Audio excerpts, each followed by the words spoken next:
Big pass Tamil season 9 சனிக்கிழமை எபிசோடில் என்ன நடந்திருக்கு அப்படின்ற நியூஸ் வந்து நம்மளுக்கு கிடச்சிருச்சிங்க. அதுபோக விஜய் டிவியிலேருந்து அஃபிஷியலாக ப்ரோமோவும் ரிலீஸ் பண்ணியிருக்காங்க. இந்த வாரத்தில் நடந்த முக்கியமான பிரச்சனை என்னென்னு எல்லாருக்குமே தெரியும். நம்ம பார்வதி, கமருதீன் இவங்க ரெண்டு பேரும் மைக்கை மறைச்சிட்டு செஞ்ச காதல் லீலைகள். இதை வந்து விஜய் சேதுபதி பயங்கரமாக ஹைலைட் பண்ணியிருக்காரு. ரெண்டு பேரையும் பயங்கரமாக திட்டியிருக்காரு. சொல்லப்போனால் ஓப்பன் ஷோலேயே ரெண்டு பேரையும் மைக்கை கழட்டிருங்க, நீங்கள் நம்ம மைக்கு போட வேண்டாம், உங்களுக்கான முழு ப்ரைவசியுமே வந்து நான் கொடுக்குறேன் அப்படின்னு சொல்லி ரெண்டு பேருமே ஷோ நடந்துகிட்டு இருக்கும்போதே மைக்கு கரெக்டாக சொல்லிட்டாரு. நீங்கள் இனிமேல் எது பேசுகிறதா இருந்தாலும் மைக் இல்லாமல் கத்தி பேசுங்க அப்படின்னு சொல்லிவிட்டு அவங்க பேசும்போதே இவர் விஜய் சேதுபதி பாதியிலே எனக்கு கேட்கலை அப்படின்னு சொல்லி ஷோவிலேருந்து போயிட்டார். இந்த மாதிரி நிறையா சுவாரஸ்யமான சம்பவங்கள்லாம் நடந்திருக்கு. ஒரு தடவை வார்னிங் கொடுத்தாரு, 2 தடவை வார்னிங் கொடுத்தாரு. பிக் பாஸ் வாரம் பல தடவை வார்னிங் கொடுத்துட்டாரு. எத்தனை தடவை வார்னிங் கொடுத்தும் அவங்க திருந்துற மாதிரி இல்லை.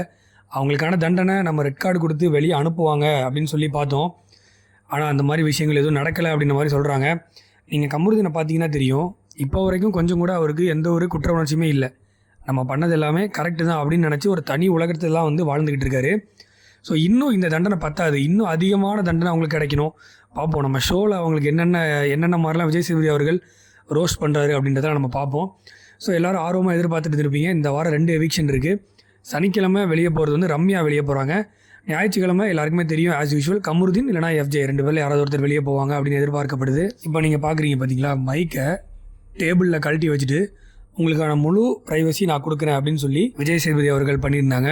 ஆடியன்ஸ் சைட்லேருந்து பயங்கரமான ரெஸ்பான்ஸு. எல்லோரும் கத்தி அமர்க்கலம் பண்ணிட்டாங்க. ஏன்னா எல்லாருக்குமே தெரியும், எல்லாருமே எபிசோடு பார்க்குறாங்க, லைவ் பார்க்குறாங்க. இந்த பார்வதியும் கமருதீனும் எவ்வளோ கேவலமான வேலைகள்லாம் பண்ணிகிட்டு இருக்காங்க அப்படின்றத மக்கள் பார்த்துட்டு தானே இருக்காங்க. அதை பார்த்துட்டு அதுக்கேற்ற மாதிரி தான் ஆடியன்ஸோட வெளிப்பாடு வந்து இருக்குது. எவ்வளோ பெரிய தப்புனாலும் பண்ணலாம், நம்மளை எப்படி வெளியே அனுப்ப மாட்டாங்க. சனி ஞாயிறில் விஜய் சேதுபதி வருவார், ஒரு மணி நேரம் 2 மணி நேரம் பிடிச்சி திட்டுவார். நம்ம அமைதியாக உட்காந்துட்டோம், சாரி நம்ம பண்ண மாட்டேன் அப்படின்னு சொல்லி உட்காந்துட்டோன்னா நம்மளுக்கு எந்த பிரச்சனையும் இல்லை, ஈஸியாக தப்பிச்சிடலாம். மறுபடியும் அடுத்த வாரத்துலேருந்து இந்த வேலையை பார்க்கலாம் அப்படின்னு சொல்லி ஒரு தெனாவட்டில் இருக்காங்க. ஏன்னா இவங்களுக்கு வெளியே வந்து பிஆர் டீம் இருக்குது, காசு கொடுத்து ஓட்டு போடுறதுக்கு, பப்ளிசிட்டி இவங்களை பற்றி நல்ல விஷயங்களாக பரப்புறதுக்கு காசு கொடுத்து ஆள் செட் பண்ணி வச்சுருக்காங்க. ஸோ அவங்களுக்கு எந்த ஒரு கவலையும் கிடையாது.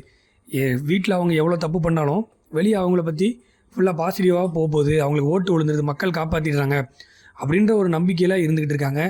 இதை இப்படியே விடக்கூடாது.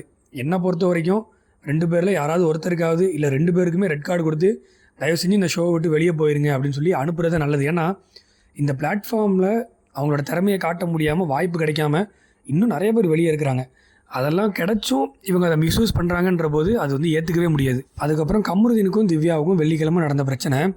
இந்த பிரச்சனையில் வினோத், அமித், ரம்யா, சாண்ட்ரா இவங்க எல்லாரும் வேடிக்கை பார்த்து சிரிச்சுக்கிட்டு இருப்பாங்க. கமருதீன் வந்து வாய்க்கு வந்த வார்த்தைகள்லாம் சொல்லி திவ்யாவை திட்டுவார். அப்போ இவங்க யாருமே தட்டி கேட்க மாட்டாங்க. அந்த விஷயத்தையுமே வந்து விஜய் சேதுபதி சார் வந்து அட்ரஸ் பண்ணியிருக்காரு. ஒருத்தங்களை திட்டும்போது ஒரு கேப்டனாக இருக்கிற அமித், நீங்கள் அந்த இடத்துல என்ன பண்ணீங்க?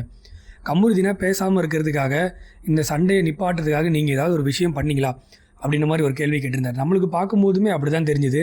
அமித் அவர்களும் கமருதீன், வினோத் கூட சேர்ந்து என்ஜாய் பண்ணிட்டு தான் இருந்தார். அதே மாதிரி நம்ம வினோத் அவர்களும் அதே தான் பண்ணிட்டு இருந்தாங்க.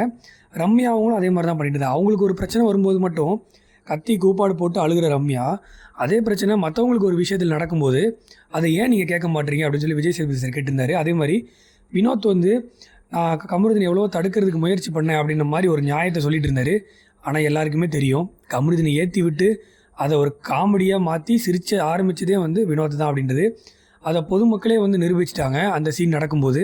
ஃபைனலி நம்ம நடிப்பு அரக்கி சாண்ட்ரா, அவங்களுக்கு ஒரு பிரச்சனைனா எல்லாரும் முன்னாலையும் போயிட்டு அழுது ஒரு ஆக்டிங்கை போடுவாங்க. இதுவே உங்கள் ஹஸ்பண்ட் பிரஜனுக்கு இந்த பிரச்சனை நடந்துருச்சுன்னா சும்மா விட்டுருப்பீங்களா அப்படின்னு சொல்லி விஜய் சேதுபதி சார் நாக்கப்படுங்கிற மாதிரி ஒரு கேள்வி கேட்டிருப்பாரு.